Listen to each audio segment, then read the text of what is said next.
Hey there, Captain Wetbeard here, and today we're going to be starting a new series. Now, I spend a lot of time keeping up with all of the most interesting new releases, particularly in the indie scene, but in gaming in general.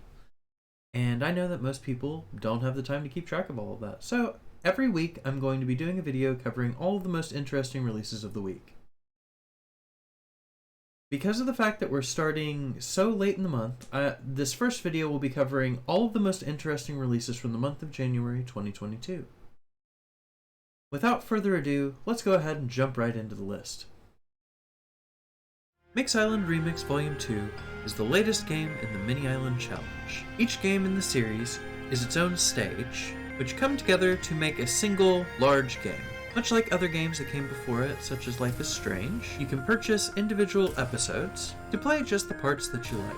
But the entire series can be gotten for a pretty reasonable price. Mix Island Remix Volume 2 is available for $4.99, or for those who own the rest of the series, you can pick it up for $2.49. This entry in the series is by far the most beautiful in my opinion, but they're all quite lovely. The soundtrack is excellent, as I would expect. So if you want to join me on the Mini Island Challenge, pick up a copy of Mix Island Remix Volume 2 on Steam. Either way, I'll be doing a playthrough of it in the near future. Next up we have Heaven Dust 2, which is an isometric action RPG. It reminds me a lot of the original Resident Evil, along with Resident Evil 0, Resident Evil 2, you know, the slow zombies, limited ammunition, slower pacing, definitely much harder than the later Resident Evil games. We haven't really seen too many games try and imitate these in a very long time, but I think Heaven Dust 2 has the potential to be an excellent game. Definitely recommend you give it a shot. Up next is Love, Death, and Veggies. Now, Love, Death, and Veggies is somewhere between a visual novel and a kinetic novel. Got some branching choices in some of the stories, while others are a little bit more straightforward. Covers themes from sci-fi and horror to romance and comedy, a little bit of parody, some weird vegetables for some reason, I don't know. I thought it was interesting and fun. The entire experience comes in at about 2 hours at most. You really take your time with it, and you honestly should. But, considering how short it is, it's perfectly fine to pick this one up, give it a try, and if you think it's absolutely trash, just refund it. But I think you'll decide to keep it. Next up we have Assassin at Crimson Keep. Much like the last one, this is a visual novel. Got a dark, gritty feeling world, but that contrasts the surprisingly lighthearted nature of the game. It starts when you attempt to assassinate a king, but you botch the assassination attempt and he escapes. It's one of those games where choices matter. There are quite a few endings to hunt for. Each run is pretty short, so you don't need too much of a time commitment to sit down and play the game, and you can come back several times to hunt for a new ending. I'd recommend checking it out. Outerverse was released in early access back on the 7th, but I'm already pretty impressed. You have two different main options when it comes to gameplay style. The primary option will focus more on automation, where you're going to be building machines to build other things for you. The alternative option, manual build mode, might be easier for people who don't like messing around with machine logic. You'll definitely at a glance expect something that's like Minecraft, and you won't be disappointed. Definitely got that voxel feel to it. In many ways it handles like Minecraft. But that's not really all it's got going for it. It's not just a Minecraft clone. It's got a lot of RPG elements. There are big boss fights. And yeah. Check it out on Steam. It's a pretty cool game. Magical Death Pair is a gritty visual novel set in a dark world. It reminds me a lot of Madoka Magica. And from the way the game starts, that seems to be an intentional choice. I'm not mad at it.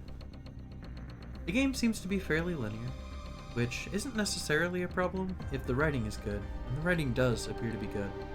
With warnings at the beginning about gore and sexual content, which is always an interesting combination. I definitely think there's some good potential here. From what I can tell so far, choices matter in the sense that choosing the wrong option very quickly leads to death. You need to be able to think on your feet, you need good social deduction skills, just the ability to think laterally. If this sounds like the kind of game you'd enjoy, be sure to check it out on Steam.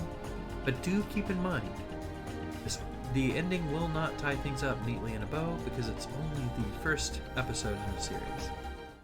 Buck up and drive is what happens when you cross pole position with drift racing. You'll be doing flips, smashing cars, fighting with the police, cars to unlock by outrunning your rivals.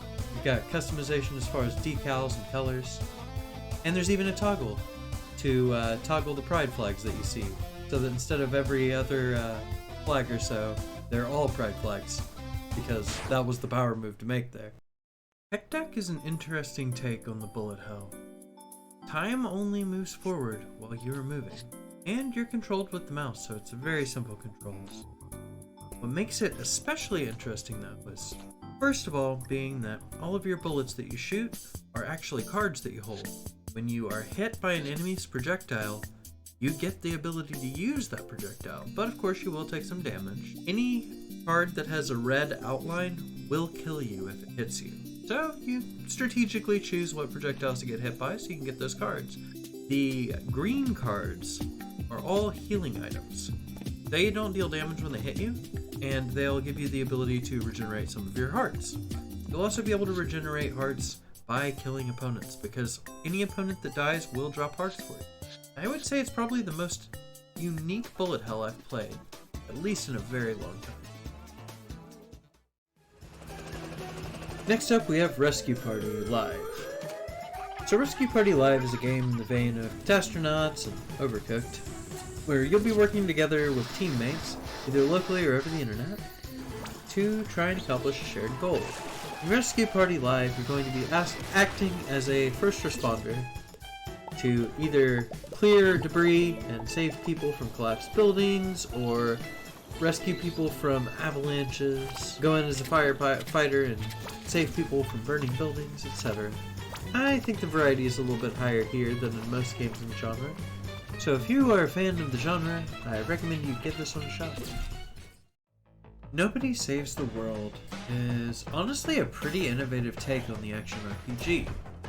You've got over 15 different forms to choose from, and you'll unlock them as you play through the game. As you gain experience with a particular form, you'll be able to give its attacks and abilities to other forms, so that you can mix and match the two together and come up with something pretty unique. It's a game that encourages you to come up with creative solutions to its puzzles, and it rewards you thinking outside of the box. It's honestly a really interesting game, and the aesthetic is excellent as well. Highly recommend you give it a shot. You can find it on Steam. Next up we have RPG Golf Legends, which is like a spiritual successor to Mario Golf. It immediately stood out to me because there honestly haven't been too often many games that blend golf with RPGs. In this particular instance, you'll be getting an action RPG blended with golf, complete with boss fights, dungeons, open world exploration, and just generally a really weird experience. It's certainly not a game that's for everybody, but if you're looking for something a little bit more weird and unique, it might just scratch that itch for you. Windjammers II is the sequel to the original Neo Geo hit from 1994, and it still has a lot of that early 90s charm. It's like air hockey with Hadouken. You'll have flashy outfits and frisbee combat. You can't get more 90s than that. It's single player or 2-player PvP, and it's available in a wide variety of systems. Alan's Automaton Workshop is a game that is almost entirely math and programming mixed with steampunk aesthetics. If you enjoy games that really make you work your brain, and you have a penchant for programming, this might be a good game for you. But don't expect something that's going to be easy. It's a challenging game, and it really does require a little bit of thought. But seeing your hard work pay off, and the automaton springing to life, definitely gives a good dopamine hit. I highly recommend you check this one out if you enjoy games that make you think.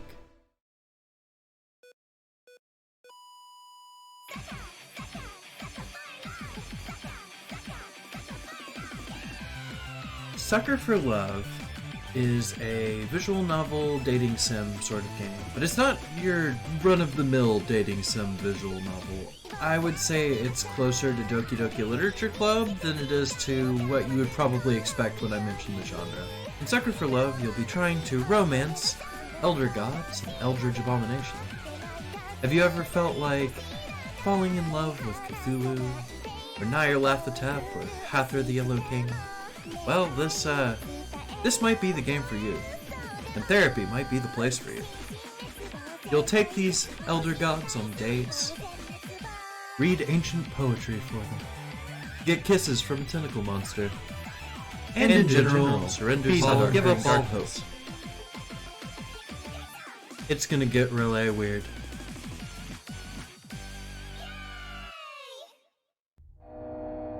And in the not safe for work category, we have Mirror 2 Project X, a sequel to Mirror.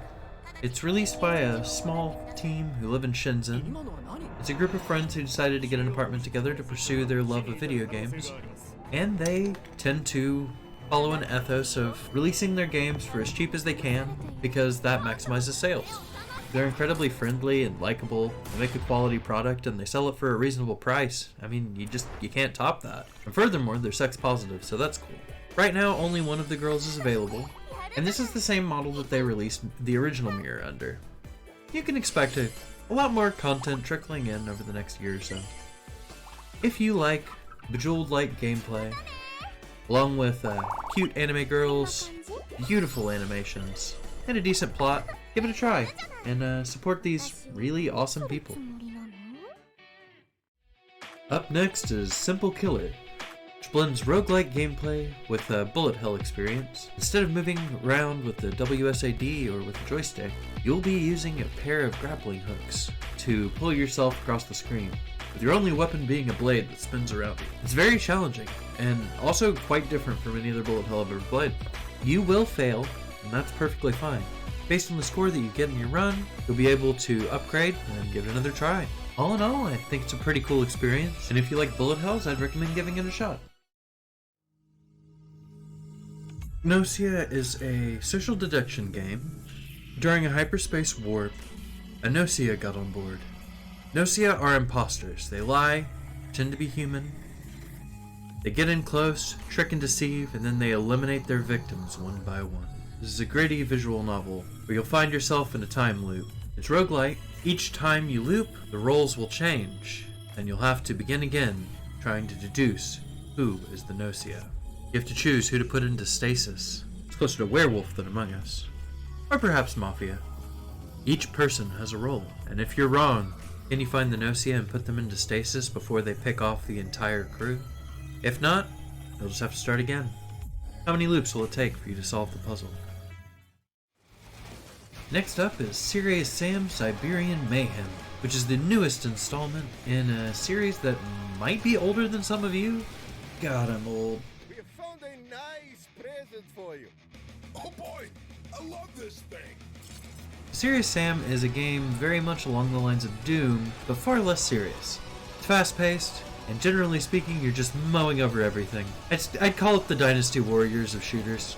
Some shooters go for realism, others go for just plain dirty fun. This is the latter. The graphics are far nicer than most in the series. I mean, really, the original, it's just like rubbing sand in your eyes at this point. You expect some good graphics, gritty gameplay. It's probably going to be bonkers. As you might expect from the title, this installment takes place in Russia, and I'm looking forward to pouring several hours into this. If you're a fan of the Serious Sam series, or it just looks like something you might enjoy, go ahead and pick it up on Steam. The Silent Age is a point-and-click adventure game set in the groovy year of 1972, where you'll travel to the dystopian hellscape of 2012 and try and figure out what happened to humanity.